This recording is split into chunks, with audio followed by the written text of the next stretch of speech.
bien, todo tranquilo. Bueno, les presento a Juan. Juan es psicólogo también. Les doy la Ujú. bienvenida a todos para charlar hoy de esto que nos convoca hoy, ídolos, grietas y puentes. Y esto que también generó, ¿no? La muerte de Maradona, de diferentes emociones, donde nos encontrábamos también ahí en grietas, no solo en grietas dentro de la psicología, sino en lo que sentimos, ¿no? Y parece que ahí no hay un diálogo posible, porque nos molesta lo que le pasa al otro, ¿no? Y esto de cuestionar las emociones, juzgar las emociones del otro.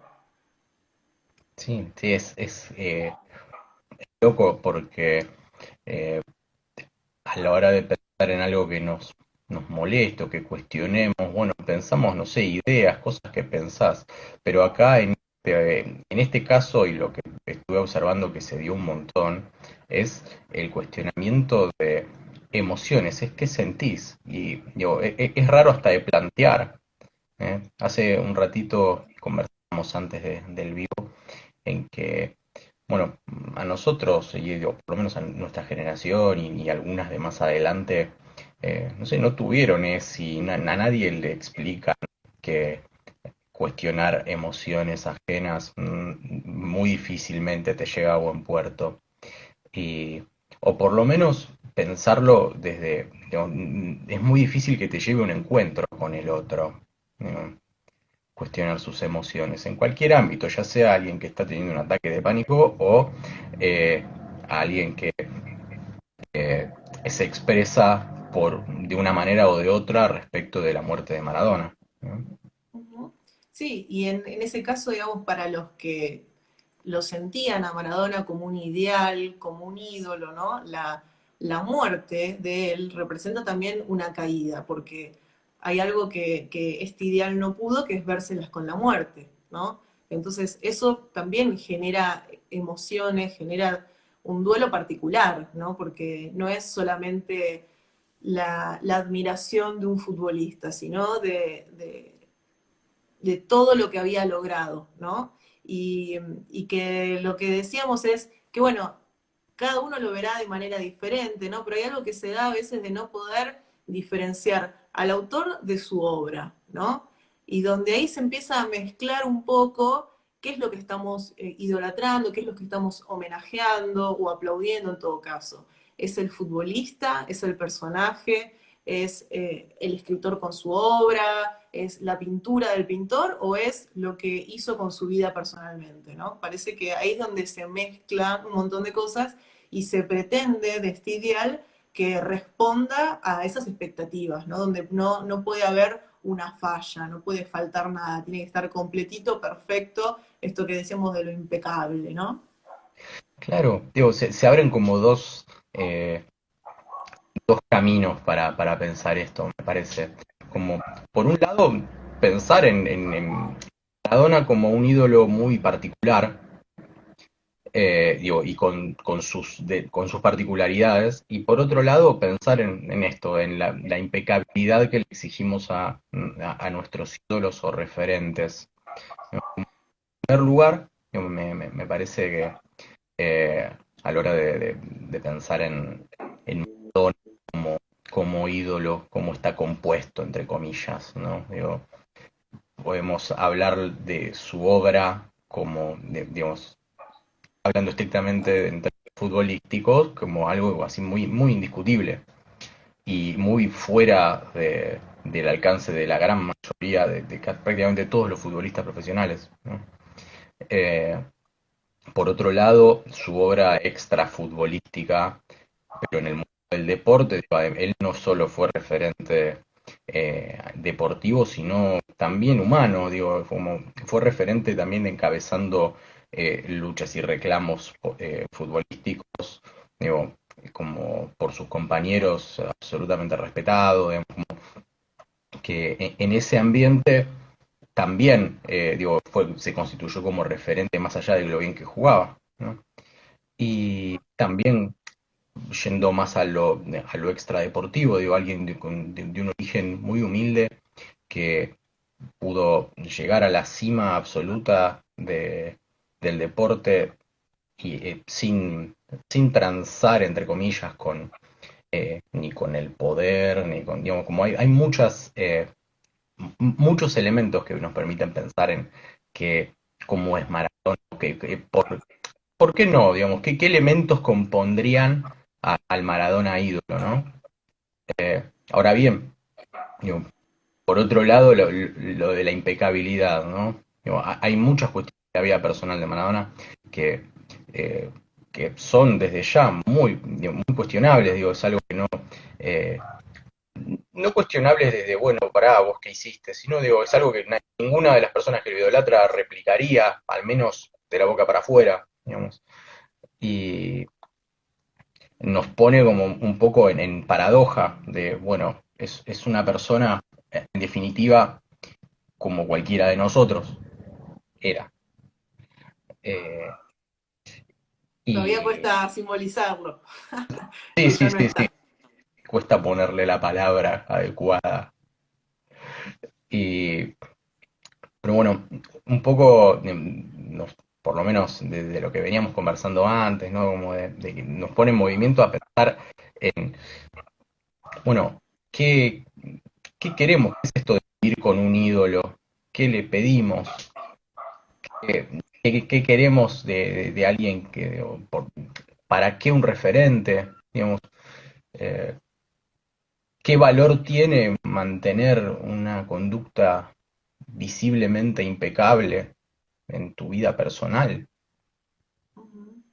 Sí, es un gran peso que recae sobre estos referentes, ¿no? Porque parece que se los está mirando no solo deportivamente o en su obra, en su carrera profesional, sino también en lo que hacen o dejan de hacer en su vida personal. Y se los persigue por esto y se los juzga, ¿no? Quizás como figura pública y obviamente no nos enteramos de la intimidad de cada uno. Ahora, esto que decía Juan es muy interesante, que es cómo surge también este referente, ¿no? Porque esto de su historia, el haber nacido en Fiorito, ¿no? De alguna manera era como este ídolo, este ideal más cercano, ¿no? Más con cosas que no andaban tan bien, con cosas particulares que tenía, que lo hacían como más humano, ¿no? Y esto nos permitía quizás a gran parte decir, bueno, si él pudo, ¿por qué yo no? ¿No? De este ideal un poquito más cercano y no tan perfecto. Ahora, quizás para otros, esta herida que produce el ver las fallas, los errores, ¿no? Esto que vos decías de lo que se espera. Bueno, quizás lo que se espera es eso, que no tenga ningún error, que no haga ruido por ninguna parte, ¿no? Entonces, bueno, esto es lo que entra de repente en juego en cada uno, ¿no? Esa caída de la potencia, porque una cosa es lo que pasa en la cancha, o mismo en la cancha, digo, y pasa no solo con Maradona, sino que pasa con Messi o con cualquier jugador, ¿no? Tiene que responder como se espera, ¿no? El 10, ¿no? Y pareciera que no puede tener errores. ¿Cómo nos cuesta tolerar esos errores del otro? Y sobre todo de estos ideales, que tiene que verse ahí como esos absolutos perfectos e impecables. Bueno, es que sabes que en relación también a eso, qué pasa cuando nuestro ideal de repente hace algo que no esperamos que haga, o digo, en la vida cotidiana, qué pasa cuando cualquier cosa digamos, que ocurre desmiente nuestro sistema de creencias de alguna manera. eh, Frente a eso, al menos como se bifurcan dos opciones, ¿no? Digo, la primera puede ser tratar de ver cómo hacer para reformular parte de nuestro sistema en función del nuevo cimbronazo, o acomodar mediante sesgos sesgos cognitivos que le llamamos, tratar de integrar a este sistema pero sin desmentirlo.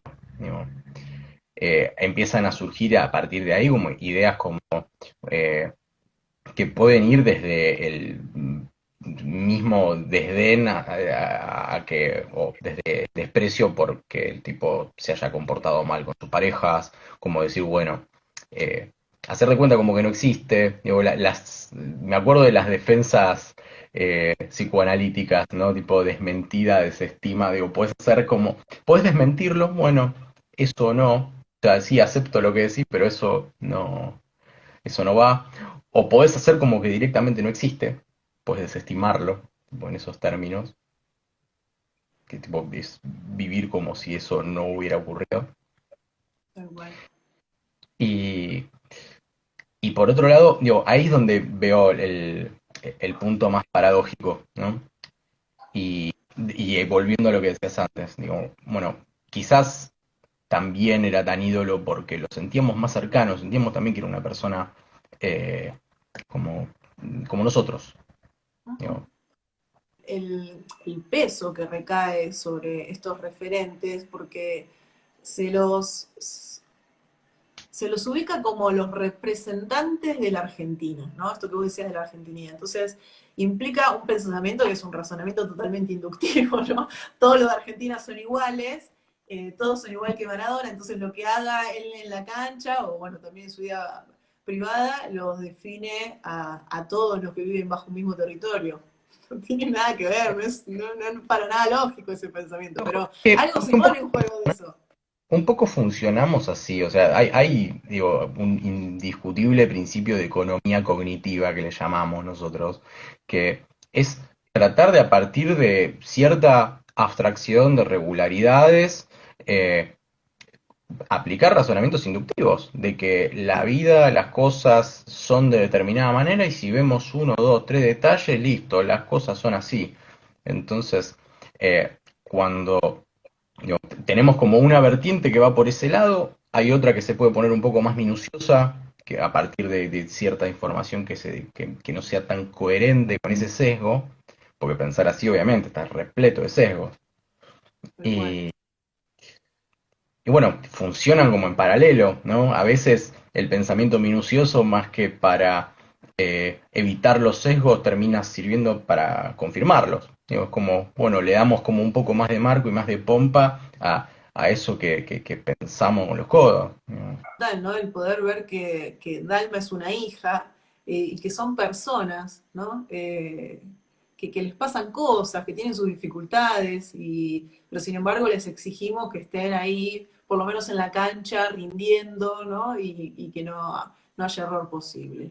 Bien, digo, a partir de todo lo que estuvimos hablando, si todo esto por lo menos deja la semilla de que paremos un poco con los cuestionamientos a las emociones ajenas, eh, yo me voy hecho, digo, entre comillas. Digo, esto ya digo, como persona, digo, si a partir de todo este movimiento somos un poco menos jueces de las emociones de los demás y tratamos de comprenderlas o de por lo menos validarlas, porque no es comprensión sino validación el punto. Digo, eh, intentamos por lo menos ir en esa dirección, para mí vamos a crecer. Porque parece que queremos ser jueces, árbitros, afuera de la cancha también, ¿no? Bueno, a empezar a tolerar un poco más al otro en su diferencia Ujú.